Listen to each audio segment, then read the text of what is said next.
Tarde, Boa tarde. professor Brito. Boa tarde, professora Ana Carolina. Boa tarde. Quero agradecer a presença de vocês aqui em mais uma edição do ICB em Pauta. Eu sou José Alberto Ferreira, jornalista da Acadêmica Comunicação, que faz parceria com o ICB na sua divulgação científica e também institucional. A nossa live de hoje, dia 12 de abril de 2022, nós estamos aqui gravando ao vivo e gravando às 13 horas e 33 minutos. Essa live estará disponível na página do ICB no Instagram e também no canal do ICB no YouTube. Então, nós temos aqui conosco hoje dois professores do ICB. O professor Luiz Roberto Brito, que ele é do Departamento de Fisiologia e Biofísica, e a professora Ana Carolina Takakura, que é do Departamento de Farmacologia. O motivo principal da nossa live de hoje é que ontem foi o Dia Mundial de Conscientização da Doença de Parkinson. É uma doença que atinge, acho que é a segunda doença neurodegenerativa, né? Que atinge pessoas no mundo e no Brasil.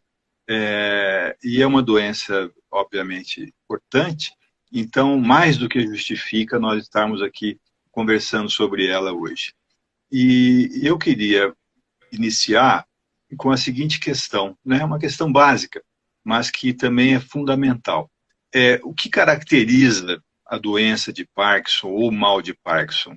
Professor Brito. Bom, inicialmente, boa tarde a todas e todos. É um grande prazer participar dessa live com a professora Ana Carolina e com o senhor José Roberto, que é o jornalista encarregado. A doença de Parkinson, inclusive eu queria acrescentar que não se usa mais a expressão mal de Parkinson, né? Oficialmente agora se chama doença de Parkinson. É uma doença que tem características várias. As principais características para o diagnóstico da doença de Parkinson são características motoras.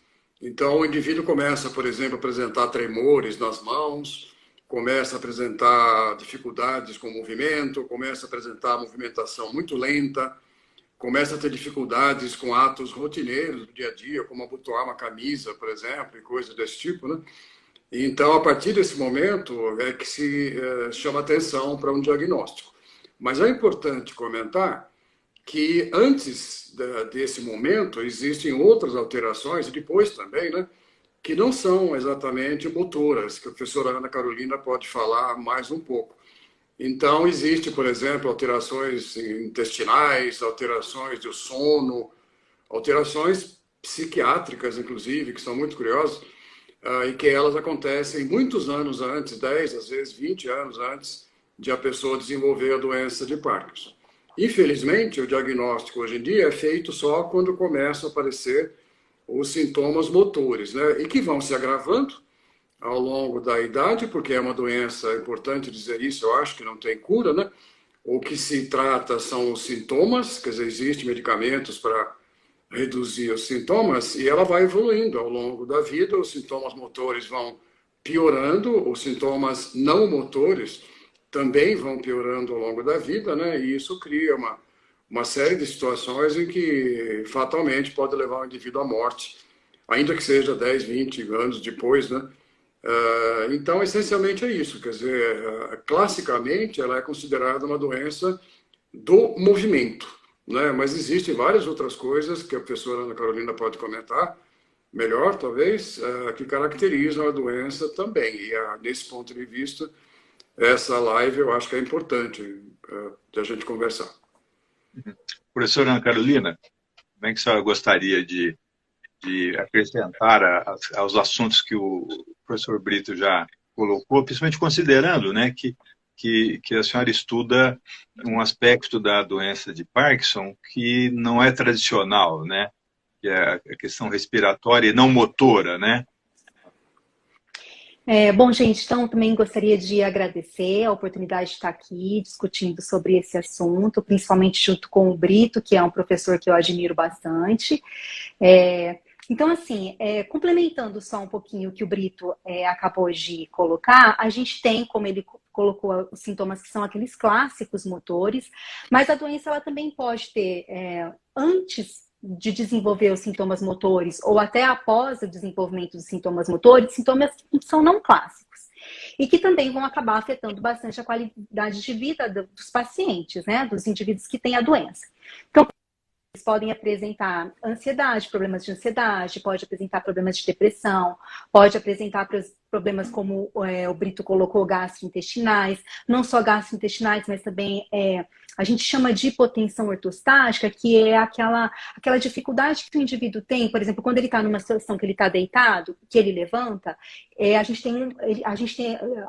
um indivíduo normal, ele sim, pode sentir quando esse movimento é muito brusco, uma certa tontura, mas que isso é recuperado. Quem tem, por exemplo, a doença de Parkinson, essa hipotensão ortostática ela é mais duradoura. Então, também é um sintoma que está presente e pode acontecer antes dos sintomas clássicos motores.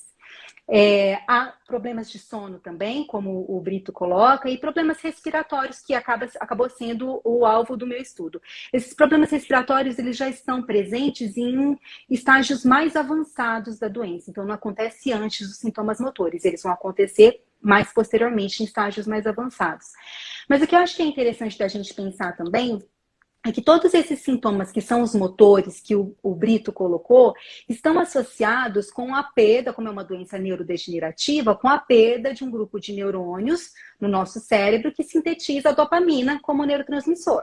Então, isso é a característica da doença, essa perda da dopamina que vai levar a esses sintomas motores. E aí esses outros sintomas, que são os não motores, podem também estar associados com uma neurodegeneração, mas aí de outras regiões do nosso cérebro. Acho que era isso que eu queria complementar o que o Brito colocou. Vocês citaram essa questão da doença de Parkinson ter alguma associação com os intestinos, né, ou com a microbiota intestinal. Parece que caracterizam informações ou estudos mais recentes em relação à doença, porque sempre antes se pensava que a origem estava no cérebro, né? Mas agora há essa possibilidade de ser originada, na verdade, dos intestinos. O que vocês têm de informação sobre esses estudos mais recentes? Professor Brito. Posso começar? Pode. Na realidade, essa é uma hipótese, vamos dizer assim, de trabalho que cada dia mais aceita. E é interessante, por exemplo, uma coisa que a gente não costuma estudar muito, no nosso trato gastrointestinal, especialmente o intestino, tem seguramente milhões, provavelmente meio bilhão de neurônios também. E surgiu uma hipótese, em parte por causa dessas alterações gastrointestinais que o paciente tem antes de desenvolver o sintoma motor, né, quando ele é diagnosticado com a doença de Parkinson, de que talvez a doença pudesse começar no intestino.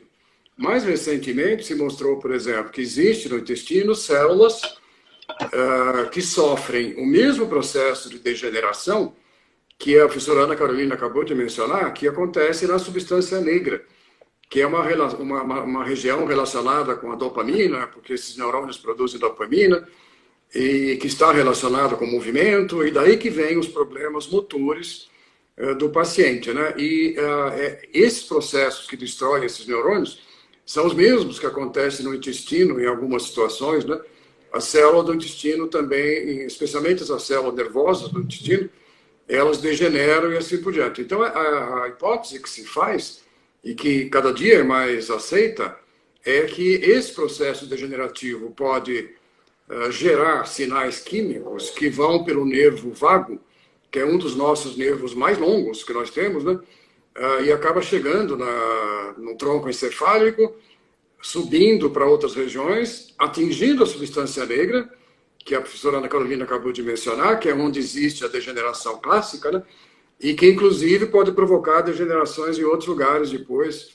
Então, a doença, hoje em dia, ela é considerada como uma doença que vai subindo, né, do intestino para o tronco encefálico, tronco cerebral, e daí para várias regiões, encontrando pelo caminho estruturas que são mais susceptíveis ao processo degenerativo, né, do que outras. Então, essas células vão morrendo, etc., e vão criando uma série de coisas. Mesmo os sintomas motores que a gente comentou antes, eles surgiriam no meio desse caminho, na verdade, né?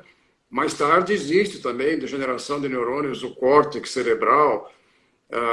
O indivíduo que tem a doença de Parkinson pode desenvolver, inclusive, demência mais tarde, né? Bem mais tarde, por causa dessa coisa progressiva, né? Que talvez comece no intestino. Na minha opinião, eu gostaria de ouvir a opinião da professora Ana Carolina, é que essa hipótese está cada dia mais forte, porque todos os eventos que destroem neurônios em outros lugares que são mais clássicos já foram mostrados também no intestino. Então, parece uma coisa muito viável na realidade. Professora? Posso? Eu também tenho acreditado bastante nessa possibilidade, Brito.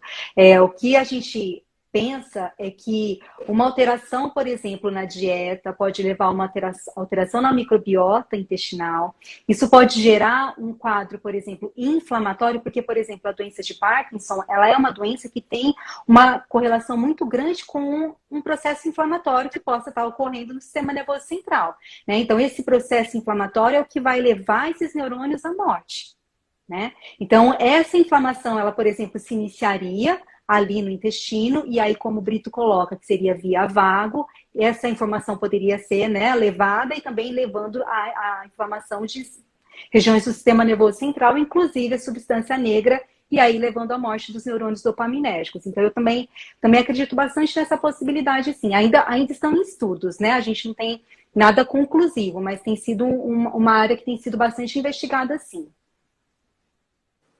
Ou seja, a prevenção continua sendo a maneira mais, ou a maneira disponível para se prevenir a doença de Parkinson. É isso? Mas assim, a única questão... Desculpa, Brito, não sei se eu posso falar agora. Fique à vontade. Claro. A prevenção seria o ideal, né, José Roberto? Mas o grande problema é que assim, a gente ainda não consegue entender o que causa, propriamente dito, essas mortes neuronais. Então, o ideal é que a gente descubra isso para a gente poder pensar em prevenção mesmo, né? Hoje em dia, todos os tratamentos que a gente tem disponíveis, na sua grande maioria, eles vão atacar os sintomas, eles não curam a doença. A doença vai continuar existindo. O que eles vão tentar tratar são o que eu coloquei como os não clássicos, o Brito colocou como os clássicos, né? Agora, o ideal, se a gente for pensar futuramente, é que realmente a gente tenha tratamentos ou formas de a gente prevenir a doença mesmo. Mas para isso, o ideal é que a gente consiga entender ainda ela um pouco melhor, o que leva à morte desses neurônios, né? Eu gostaria de acrescentar... Posso? Claro, por favor, professor. Eu gostaria de acrescentar uma coisa que eu acho que é interessante, quer dizer, falando em prevenção, a maioria dos casos de doença de Parkinson que a gente conhece não são de origem genética. Porque aqueles que são de origem genética, a gente poderia até prever que tem uma história familiar e assim por diante, né? Mas a grande maioria deles, talvez mais de 90%, não tem origem genética. É verdade que cada dia mais surgem genes que estão associados com um aspecto ou outro envolvido na doença de Parkinson, né? Então, isso está evoluindo bastante também, mas o dia que a gente talvez conhecesse todo esse conjunto, a gente pudesse pensar mais diretamente em prevenção, né? Mas a professora Ana Carolina tem toda a razão, quer dizer, o grande problema é que a gente conhece até os processos que destroem os neurônios, seja no intestino, seja no cérebro. Mas a gente não conhece exatamente o que dispara esse mecanismo, né? A gente, inclusive na pesquisa da gente, que a gente vai falar depois um pouco, eu acho, a gente trabalha mais com a questão de como atacar esses aspectos, mas esses aspectos, eles surgem no segundo momento, né? Alguma coisa desencadeia esses processos, que pode ter uma história genética, talvez, uma alteração genética, né? Mas seguramente, na maioria dos casos, não é isso. É alguma outra coisa, talvez ambiental, relacionada com envelhecimento, relacionada com alterações metabólicas. Tem várias coisas que poderiam desencadear o processo, né? Então, falar em prevenção até a própria... complicado. Até a própria dieta, né, Brito? Se a gente pensar na microbiota. A dieta poderia também desencadear, por exemplo. Exatamente. Agora, na dúvida, a gente poderia sempre cuidar da nossa microbiota, né? A gente tem que pensar na microbiota cada dia mais. Uhum. É que normalmente se coloca hoje, né, como a prevenção, exercícios físicos, né? Você, enfim, ter uma atividade, né? Isso está correto?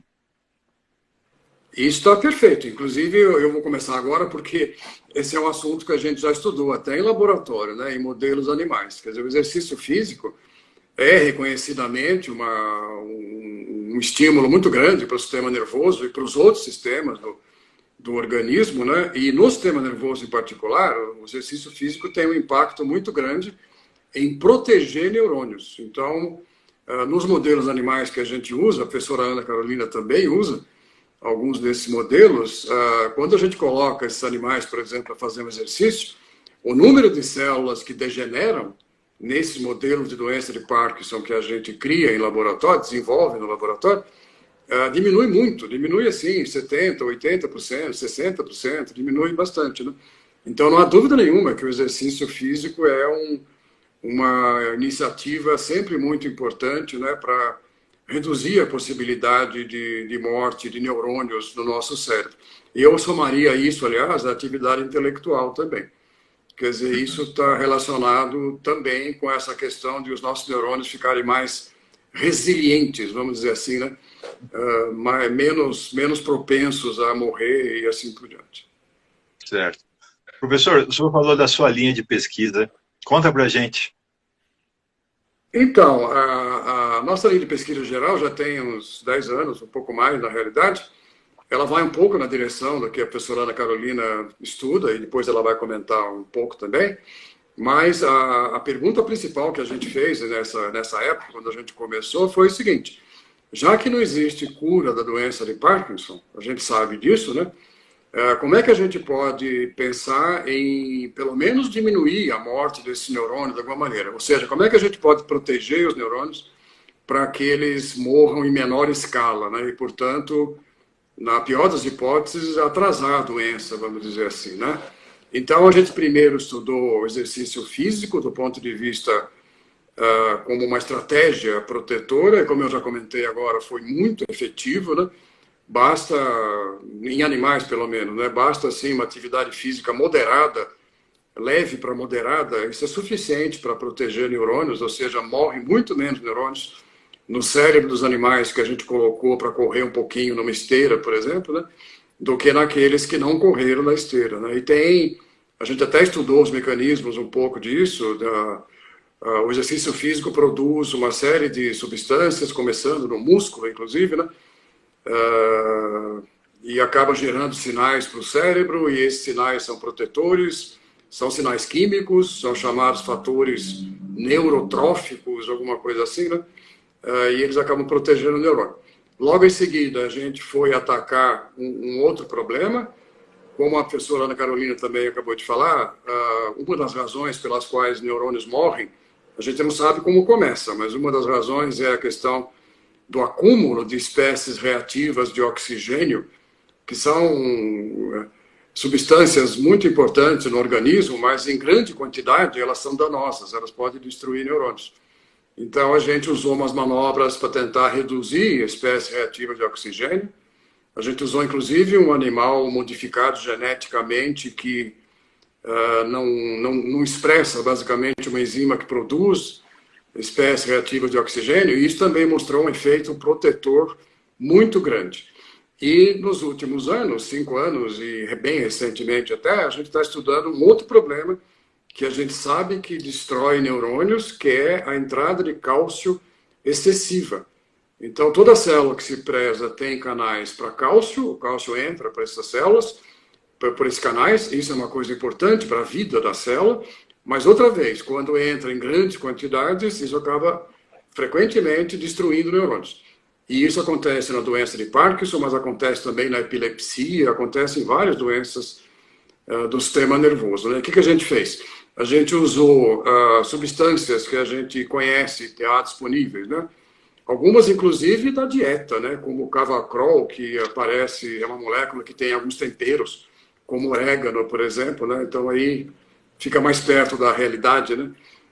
E essas moléculas que inibem esses canais de cálcio, tanto canais de um tipo como de outro, TRPM7, TRPM2, não importa muito, mas são canais de cálcio. Quando a gente bloqueia esses canais de cálcio, isso diminui também o número de neurônios que morrem. Então, são várias estratégias que a gente está estudando, possivelmente terapêuticas um dia, né? É claro que isso é um longo caminho para isso chegar numa estratégia terapêutica, né? Especialmente porque essas coisas todas são importantes na vida normal também, né? O cálcio é importante no funcionamento normal do organismo, espécies reativas de oxigênio são importantes no funcionamento normal do organismo. O problema todo é o excesso, né? Então, daí a chegar num tratamento, como a gente poderia falar, é um pouco longe. Mas seguramente é um alvo terapêutico, são alvos terapêuticos que a gente pode investir no futuro, né? Seguramente. Tá? Professora Ana Carolina, a senhora fez um estudo recente, uma revisão de literatura. Conta pra gente, por favor. Isso, na verdade, José Roberto, o que acontece, assim, eu também, desde que eu fui contratada aqui pelo ICB, eu comecei a desenvolver essa linha de pesquisa, então ela está aí também em torno de 10 anos, né, um pouquinho mais só. E por que na verdade, eu acabei optando por essa linha de pesquisa? A gente, quando lê os trabalhos de doença de Parkinson, de modelos experimentais, e a gente vê os sintomas não motores, porque tudo isso que o Brito falou, né, que ele tem estudado, está sempre bastante relacionado com aqueles sintomas clássicos da doença, né? Só que quando a gente olha para os sintomas não motores e a gente vai para aquilo que é a minha linha de pesquisa principal, que são as alterações respiratórias, a gente sempre via alterações respiratórias que são muito periféricas. Então, você via, por exemplo, uma obstrução de vias aéreas, era o que estava relacionado ao quadro de pneumonia, ou você via apneia obstrutiva. Eram essas as alterações respiratórias que estavam associadas à doença de Parkinson, como eu disse, em estágios bem mais avançados. Como eu estudo o controle neural da respiração, então como que o cérebro controla a respiração, eu quis ver se também poderia estar ocorrendo neurodegeneração nessas regiões que controlam a respiração. E isso contribuir para as alterações respiratórias. Então, o problema não seria só periférico, poderia estar também na origem da respiração, que seria no sistema nervoso central. Então, foi aí que começou a minha linha de pesquisa. Então, essa revisão que a gente fez, né, que eu fiz junto com os meus alunos aqui do laboratório, foi bem relacionada com isso. Então, fazendo um apanhado de todos esses trabalhos que a gente conseguiu publicar e o que a gente descobriu ao longo desses 10 anos. Então, também utilizando o modelo experimental como o Brito utiliza, a gente viu que nesse modelo experimental apresenta alterações respiratórias, isso quando o modelo já está mais em estágios mais avançados também. A gente viu que as regiões que controlam a respiração, algumas específicas no nosso cérebro, também estão com perda neuronal, então houve neurodegeneração. Aí, assim, se a gente for pensar em algo que seria já um tratamento, mas também não um tratamento, porque ainda são experimentos básicos, né? Aquilo que a gente está fazendo aqui com o modelo experimental, mas também como uma possibilidade aí, né? Como o Brito colocou do que eles têm feito. Uma pergunta que a gente tinha era o seguinte: tudo bem, a gente tem poucos neurônios nessas regiões do cérebro que controlam a respiração. Pouco no sentido assim, tem menos, não pouco. Menos do que um modelo animal, um animal que não tenha sofrido o modelo da doença de Parkinson, não tenha se disposto. Mas será que esses poucos neurônios, esse grupo reduzido de neurônios, se eu for capaz de estimulá-lo seletivamente, ainda assim eu sou capaz de recuperar a respiração?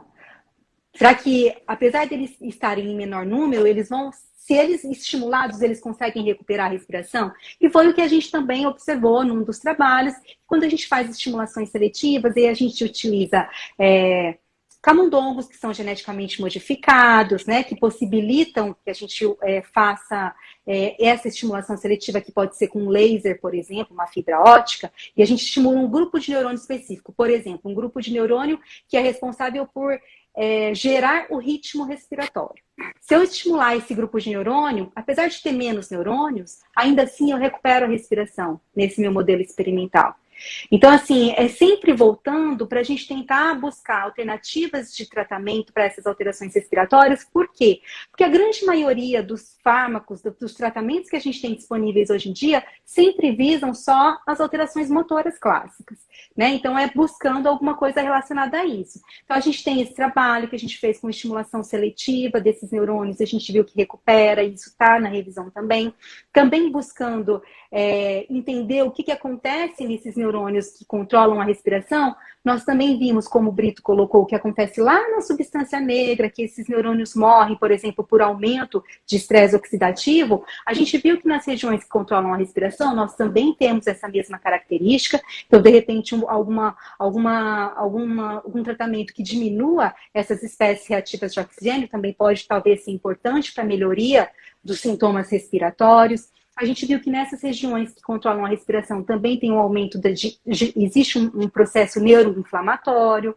Então, assim, a gente tem buscado entender um pouco melhor o que acontece com essas regiões respiratórias e aí buscando algumas formas de a gente conseguir recuperar essa função respiratória. Muito bem. Bom, as pesquisas são feitas no mundo inteiro, né, em relação à doença de Parkinson. O ICB está demonstrando aqui por essa nossa live que o ICB está entregando bastante, né, conhecimento, gerando conhecimento para a ciência e para a sociedade. Me diga uma coisa, então, diante desses avanços, o que foi possível, está sendo possível, anunciado de se avançar em relação ao tratamento da doença ou a minimização dos seus efeitos? Quer dizer, os fármacos tradicionais continuam sendo os melhores, os mais efetivos, ou temos novidades importantes? Professor Brito, por favor. Bom, na realidade, os tratamentos possíveis, como já foi falado, inclusive pela professora Ana Carolina, eles visam os sintomas, né? Então, por exemplo, como existe uma perda de neurônios que produzem a dopamina, que é uma substância importante para o funcionamento do cérebro e até para o movimento, né?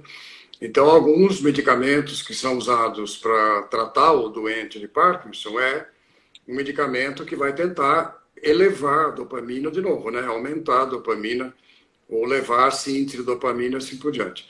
Ao mesmo tempo, existem outras alterações químicas que acontecem na doença de Parkinson, como aumento da acetilcolina em algumas estruturas. Então, existem também medicamentos que tentam reduzir esse aumento de acetilcolina, no sentido de reequilibrar o sistema nervoso do ponto de vista químico, né? Vamos dizer assim.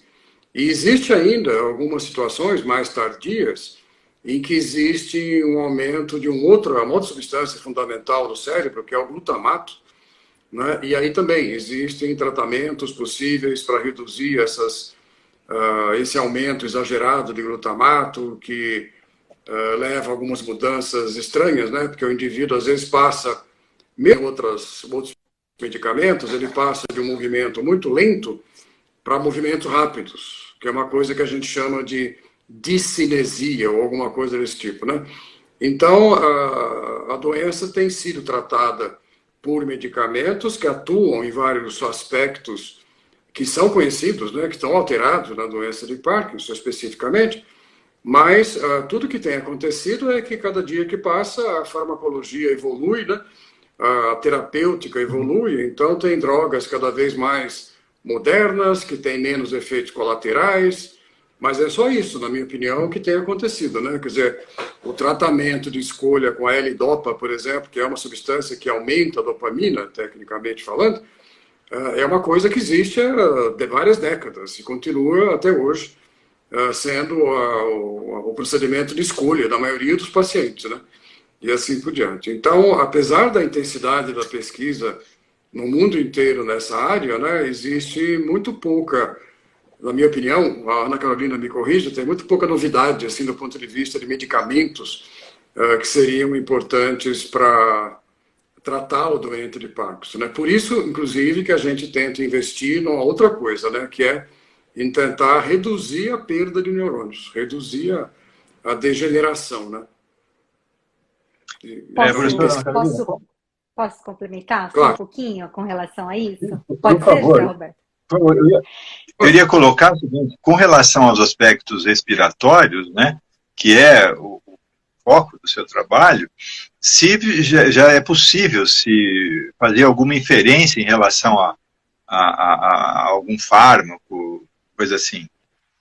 Não, na verdade não. Todos os fármacos que a gente tem disponíveis, como o Brito colocou, que são esses que vão aumentar a oferta de dopamina ou reduzir a quantidade de acetilcolina, eles não vão ter o efeito direto sobre esses problemas respiratórios, tá? Eles vão buscar o alívio dos sintomas clássicos, que são aqueles relacionados aos sintomas motores.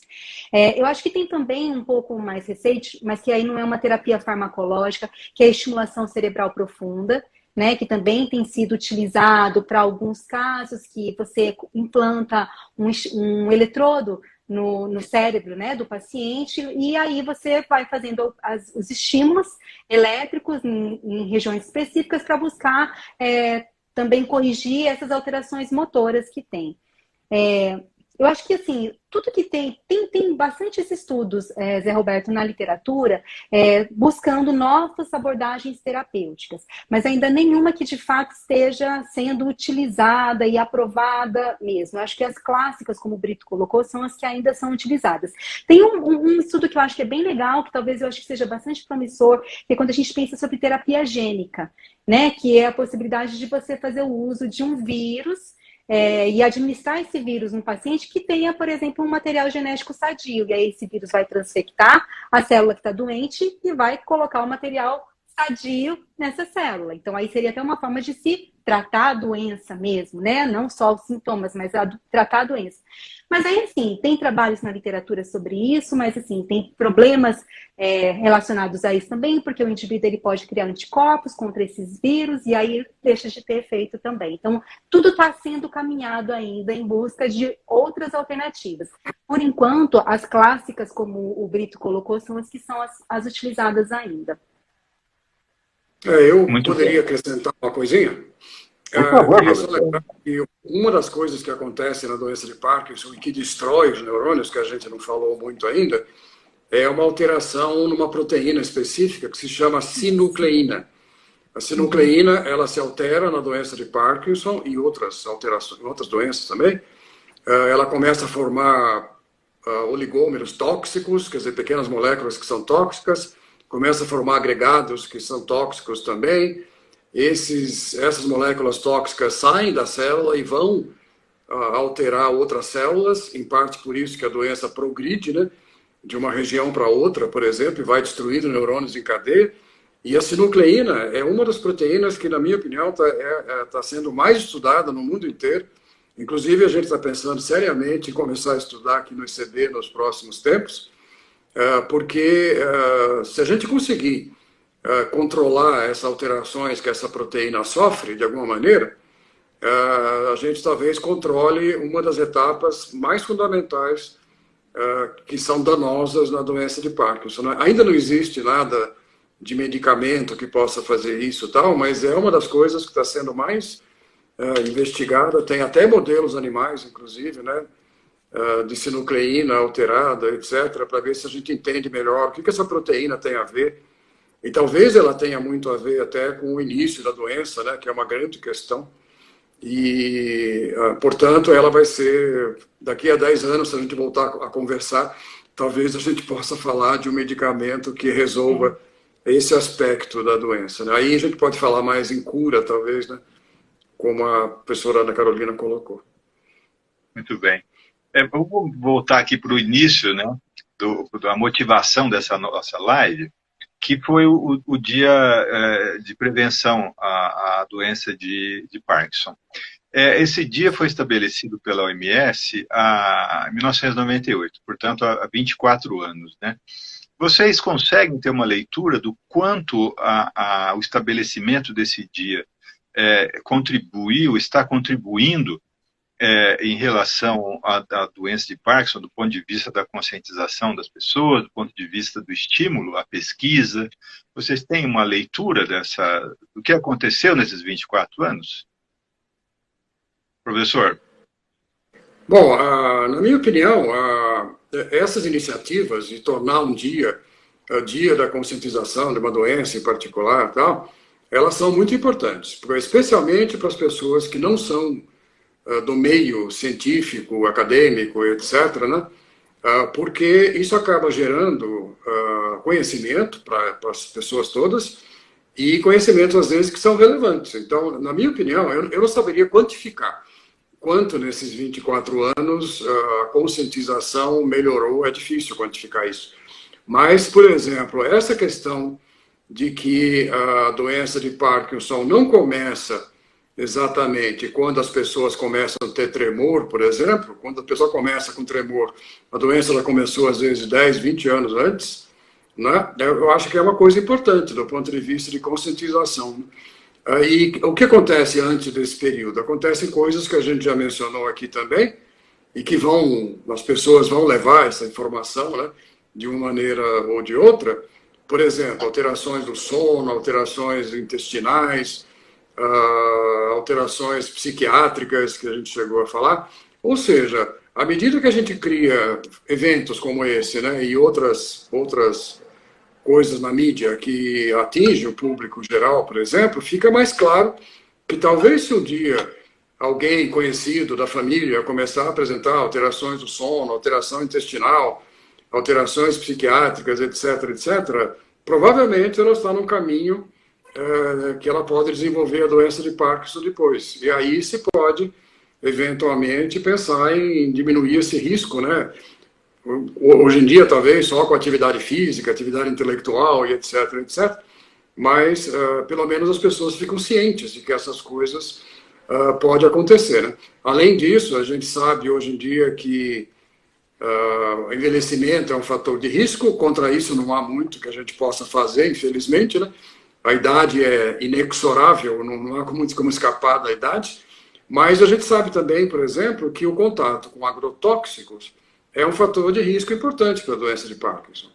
Então, isso alerta pessoas do mundo em geral, né, para esse fato, que o contato com agrotóxico, entre outras coisas, pode ser um fator de risco para a doença de Parkinson, né? Então, apesar de eu não saber quantificar quanto esses 24 anos contribuíram, eu tenho a ciência para mim, inclusive de conversar com muita gente, que o conhecimento geral aumentando, isso aumenta as chances de que as pessoas consigam eventualmente perceber melhor, né, as doenças que vão acontecer, inclusive no futuro, né, conhecendo esses sinais que a gente chama de prodrômicos, né, sinais que antecedem a doença, né, de modo geral. Então, essa coisa de conscientização, na minha opinião, é muito importante, sem dúvida nenhuma. E isso, inclusive, tem estimulado pessoas no mundo, inclusive, em parte, eu mesmo. A gente começou no laboratório há um pouco mais de 10 anos, mas depois que essas iniciativas já existiam, né? Mas, em parte, por causa disso, porque eu percebi, a partir de coisas assim, que a doença de Parkinson é uma doença muito prevalente, que não tem cura, que tende a crescer com o envelhecimento. Então, bom, vamos estudar isso, porque isso pode ser importante. Na época, a gente estudava outras doenças degenerativas, algumas que são mais curáveis, né, como a epilepsia, por exemplo. Alguns tipos de epilepsia, pelo menos, são mais curáveis do que a doença de Parkinson. Mas foi, em parte, por causa disso que eu mesmo, como experiência, comecei a investir nessa linha.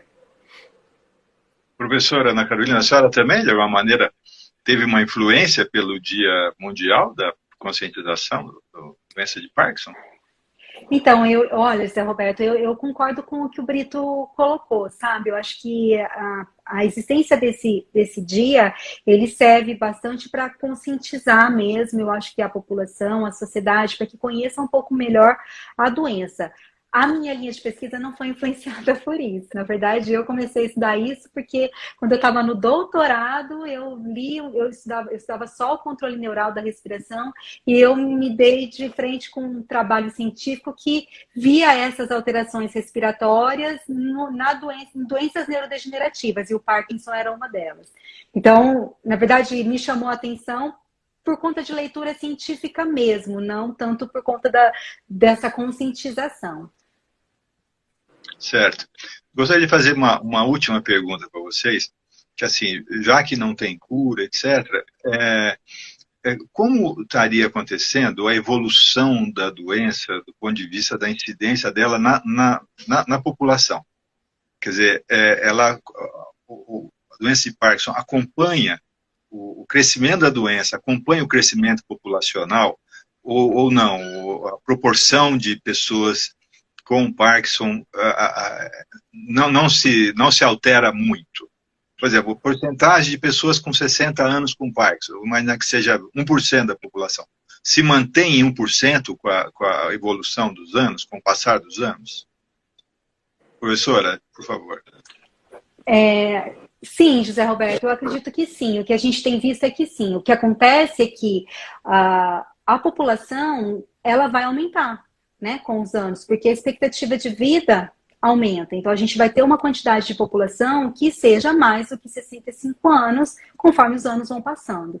Então, aí a quantidade de pessoas que têm a doença de Parkinson aumenta, mas a porcentagem continua sendo em torno de 1, 2% acima de 65 anos, e conforme vai passando a idade, quando chega lá próximo dos 80 anos, 85 anos, passa a ser uma porcentagem ainda um pouco maior. Como o Brito colocou, um grande fator de risco para a doença é a idade. Né? Então, isso reflete, mas não que o fato de a população aumentar, essa porcentagem também aumenta. Então, pelo que eu vejo, pelo que eu leio, sempre se mantém dentro da mesma porcentagem. O único problema só é a quantidade, né, de pessoas aumentarem mesmo, né? Porque a gente aumenta a expectativa de vida. Certo. Professor Brito, você teria alguma coisa a acrescentar nessa questão? É exatamente isso. Essa é uma coisa importante, quer dizer, por volta de 65 anos de idade, a prevalência da doença de Parkinson é por volta de 1%, mais ou menos. É isso mesmo, 1 em cada 100 pessoas vai desenvolver a doença de Parkinson. Esse número muda pouquinho, de 2% até 3%, quando as pessoas chegam a 80 anos de idade, mas é isso que a professora colocou, né? É claro que com esse aumento da expectativa de vida, esse número representa uma incidência muito maior, né? Porque o número de pessoas com 80 anos daqui a 20 anos vai ser muito maior do que é hoje, e assim por diante. Mas a incidência não aumenta tanto, quer dizer, ela varia de 1 para 2 para 3%, talvez, quando as pessoas chegam a 80 anos, mas mesmo assim, em termos médicos, esse é um número importante, né? Porque está, de certa maneira, triplicando o percentual de doentes naquela faixa etária em particular. Então, existe, sim, esse conceito de que o envelhecimento é um fator de risco muito sério, esses números da epidemiologia vão a favor disso, etc. Mas eu queria comentar, por exemplo, que em relação à sua pergunta, que a doença de Alzheimer evolui muito mais do que isso, né? Ela acompanha, mais ou menos, o envelhecimento da população, tanto em termos percentuais como em termos numéricos, que é uma coisa ainda mais dramática, né? Até, não quer dizer que a doença de Parkinson não é importante, seguramente é, porque, como foi dito, ela é a segunda doença em termos de incidência, só atrás da própria doença de Alzheimer, né?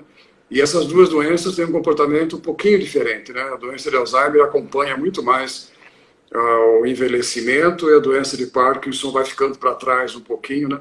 Mas ainda assim mostrando um aumento com o envelhecimento, de 1 para 2 para 3, até 4%, tem trabalhos falando em 4% acima dos 80 anos, e assim por diante. Mas é exatamente isso. Uma pós-última pergunta, que é o seguinte: o diagnóstico da doença de Parkinson se mantém somente do ponto de vista clínico, ou já há alguma outra forma de identificar a doença? Por imagem, alguma coisa assim?